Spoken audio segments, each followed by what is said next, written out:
Hello everyone, I hope everybody's doing great today, and today we'll be talking about the show 1899, but first, I apologize if I start having a coughing fit through the video. I'm kind of like congested right now, getting over a cold or something, probably allergies, but anyways, enough about me. Let's get into this show, 1899. It's a ghost story, a little bit. If I had to pick a movie that this is about, I would give it to you. But if I give you the name of the movie, it would totally ruin the ending of the show. So I'm just going to say it reminds me of Scooby-Doo. It's going to be my second option. It's kind of like Scooby-Doo in a way. And I'll try to explain why I say it's kind of like Scooby-Doo. But if you watch it, you'll know why it's kind of like Scooby-Doo. Anyways, but it's more like another movie. I'm not going to mention it. Okay, anyways, this is about a ship that looks a lot like the Titanic. And it's sailing from, I guess it's England, somewhere from Europe over to America. And at the beginning, we get introduced to a lot of these characters from the upper class to our lower class. We see that they're all from different countries and they all speak their different languages. So there's like 5 or 6 different languages spoken. Yeah, maybe a little less, but there's like maybe about 5 languages spoken. So you get your English, I think you got German, French, Spanish, and some Oriental language, maybe Japanese, but it's kind of hard to say. It's an Oriental language, some Japanese, I know that for sure, but there's a woman over there from Asia, and she's learning Japanese, because that's where she's supposed to be from, but I'm not really sure if she's speaking Chinese or not. Anyway, so they're coming over to America, when they get this distress call from a ship that disappeared 4 months ago. It was called the Prometheus, and so the captain decides to go to the ship and try to rescue it. And that's when the mystery starts to begin, where you get some weird stuff going on in the show. And so you kind of get this mystery, like what happened to the Prometheus, what's going on the ship, what's going on in general. Is this your typical ghost story? You know, it's hard to say. That's what they're trying to figure out.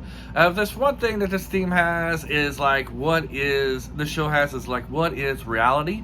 So that's one thing that's questioned, like what is reality? Why are people here on Earth? Why are we born?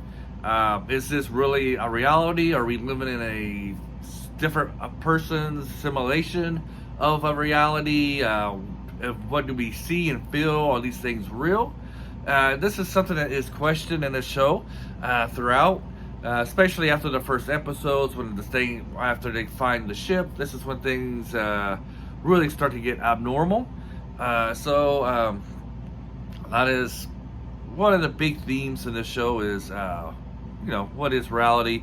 I think they do a very good job of exploring that, and as they're trying to discover like what happened to the old ship and what's going on the ship now, that after they find it, some strange things and stuff happen on the ship that they are in. They do a very good job of that. The scenery is great. The CGI is really good. The costume designs and stuff, like the people are in the boiler room, you really feel that it's gritty and dark.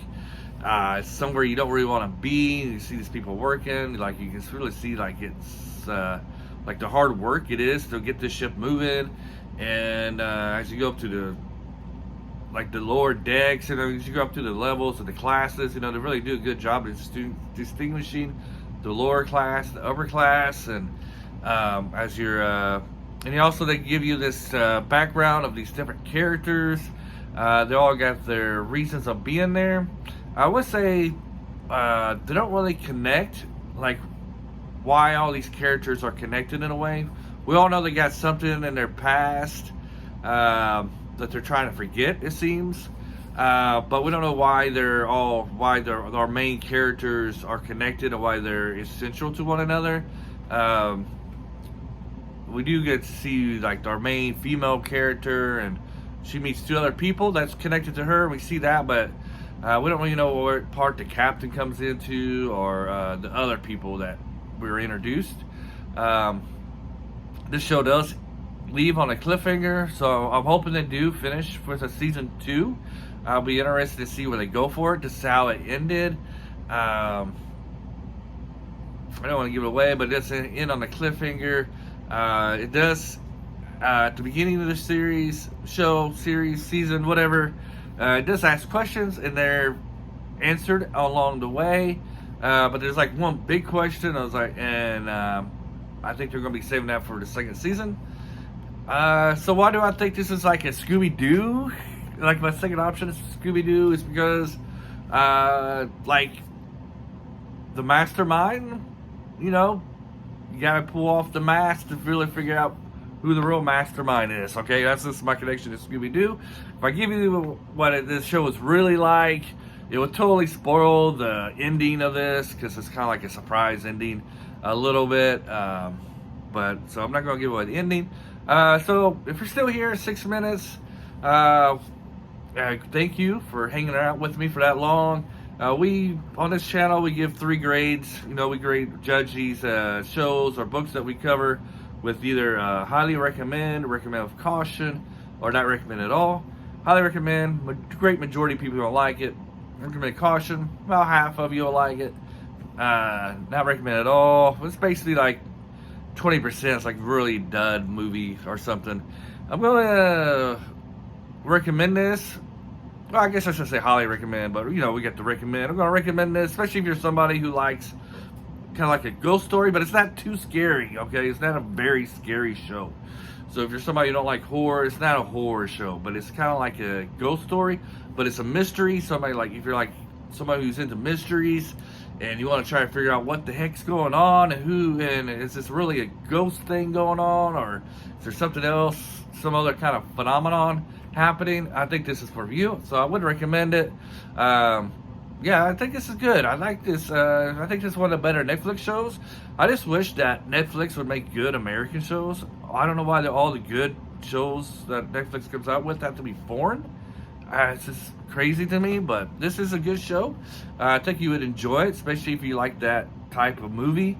I mean, there are some plot holes, and then of course you got the stupid Netflix standards, guidelines they got. I don't really mind the guidelines. My thing with their guidelines that they came out with for their diversity type thing is I don't really like how they're trying to make people like directors and writers do their thing, it'd be because it doesn't come off natural. This show does kind of it does kind of come off a little natural in this one, just because you're dealing from people from different countries and different stereotypes, different types of people. So they're able to do it more natural, but like, you're watching a medieval, Northern Europe thing, and all of a sudden you got weird stuff going on. You know what I mean? I don't have to describe it. Anyways, thank you for hanging around. This is a little longer. Thank you for listening to my rant there at the end. Hope you have a great day, and until next time, see you later. Have a great day. Bye.